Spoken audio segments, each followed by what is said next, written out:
ഭാവിയിലെ യുദ്ധങ്ങൾ എല്ലായ്പ്പോഴും ആകാശത്തോ കരയിലോ മാത്രം നടക്കില്ല. അവ പലപ്പോഴും കണ്ണിൽപ്പെടാത്ത ആഴക്കടലിലും റഡാറുകൾക്ക് പോലും പിടികിട്ടാത്ത നിശബ്ദ മേഖലയിലും തീരുമാനിക്കപ്പെടും.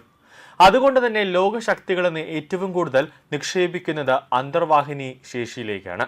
ഈ പശ്ചാത്തലത്തിലാണ് ഇന്ത്യൻ നാവികസേനയുടെ പ്രൊജക്ട് 751 രാജ്യത്തിന്റെ സമുദ്ര തന്ത്രത്തിൽ ഒരു നിർണായകമായ ഒരു വഴിത്തിരിവായി മാറുന്നത്. ഇത് വെറും ആയുധം വാങ്ങൽ പദ്ധതി മാത്രമല്ല, ഇന്ത്യൻ മഹാസമുദ്രത്തിൽ ഇന്ത്യയുടെ സ്വാധീനം ഉറപ്പിക്കുന്ന ദീർഘകാല സുരക്ഷാ രൂപരേഖയാണ്. ഇന്ത്യയുടെ ചുറ്റുപാടുള്ള സമുദ്ര പ്രദേശം ഇന്ന് വേഗത്തിൽ മാറുകയാണ്.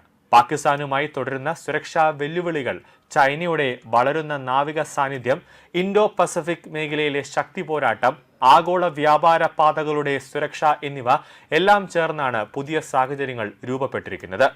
ഈ യാഥാർത്ഥ്യത്തിൽ കരയിലും ആകാശത്തുമുള്ള ശക്തി മാത്രം മതിയാകില്ല എന്ന് ഇന്ത്യ തിരിച്ചറിഞ്ഞു കഴിഞ്ഞു. സമുദ്രത്തിന്റെ ആഴങ്ങളിൽ പോലും നിരീക്ഷണവും പ്രതിരോധവും ഉറപ്പാക്കേണ്ട കാലമാണിത്. അതിന്റെ മറുപടിയായാണ് പ്രൊജക്ട് 751 മുന്നോട്ട് വരുന്നത്. പ്രൊജക്ട് 751 പ്രകാരം ഇന്ത്യ 6 അത്യാധുനിക ഡീസൽ ഇലക്ട്രിക് ആക്രമണ അന്തർവാഹിനികൾ സ്വന്തമാക്കാനാണ് ലക്ഷ്യമിടുന്നത്. എന്നാൽ ഈ പദ്ധതിയുടെ പ്രത്യേകത എണ്ണം മാത്രമല്ല, അതിന്റെ സാങ്കേതിക ഗുണമേന്മയാണ്.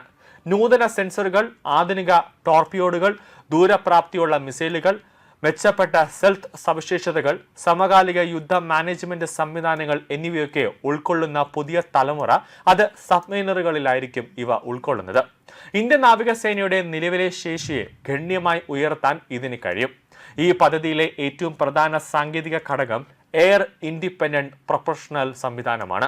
സാധാരണ ഡീസൽ ഇലക്ട്രിക് അന്തർവാഹിനികൾ ബാറ്ററി ചാർജ് ചെയ്യാൻ ഇടയ്ക്കിടെ ഉപരിതലത്തിലേക്ക് ഉയരുകയോ അല്ലെങ്കിൽ സ്നോർക്കൽ ഉപയോഗിക്കുകയോ ചെയ്യാറുണ്ട്. അങ്ങനെ വരുമ്പോൾ ശത്രുക്കൾക്ക് അവയെ കണ്ടെത്താനുള്ള സാധ്യത വരും.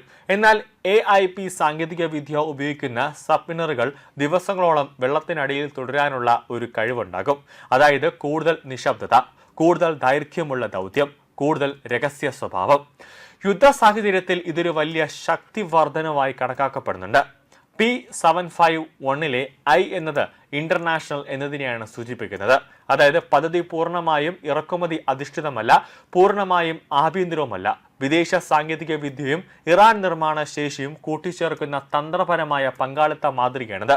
ഇന്ത്യയിൽ തന്നെ നിർമ്മാണം നടക്കും, എന്നാൽ ലോകോത്തര സാങ്കേതിക കൈമാറ്റവും ഉണ്ടാകും. ഈ മാതൃക ഇന്ത്യയുടെ ആത്മനിർഭർ പ്രതിരോധ ദർശനത്തോടും പൂർണ്ണമായും പൊരുത്തപ്പെടുന്നതാണ്. ഈ പദ്ധതിയുടെ ചെലവ് തുടക്കത്തിൽ ഏകദേശം 40,000 കോടി രൂപയായിരുന്നുവെന്നാണ് കണക്കുകൂട്ടൽ. എന്നാൽ ഇപ്പോൾ ഏകദേശം അത് കണക്കാക്കപ്പെടുന്നത് $8 ബില്യൺ ഉയർന്നിരിക്കുന്നത്.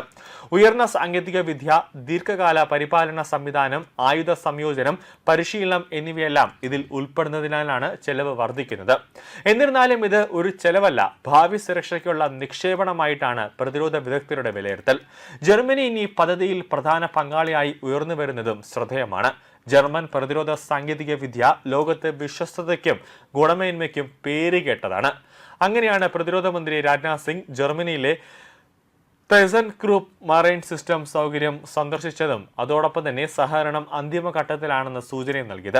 ഇന്ത്യ ജർമ്മനി പ്രതിരോധ ബന്ധത്തിൽ ഇതൊരു പുതിയ അധ്യായമായിട്ടാണ് തുറക്കപ്പെടുന്നത്. പ്രൊജക്ട് 751 വെറും പ്രതിരോധ വാങ്ങൽ പദ്ധതിയല്ല, അത് ഇന്ത്യയുടെ ഭാവി സമുദ്ര ദർശനത്തിന്റെ ഒരു ഹൃദയഭാഗമാണ്. മേഖലയിലെ എല്ലാവർക്കും സുരക്ഷയും വളർച്ചയും എന്ന ഇന്ത്യയുടെ സാഗർ ആശയത്തെ ശക്തിപ്പെടുത്തുന്ന ഒരു പ്രധാന സ്തംഭനമാണിത്.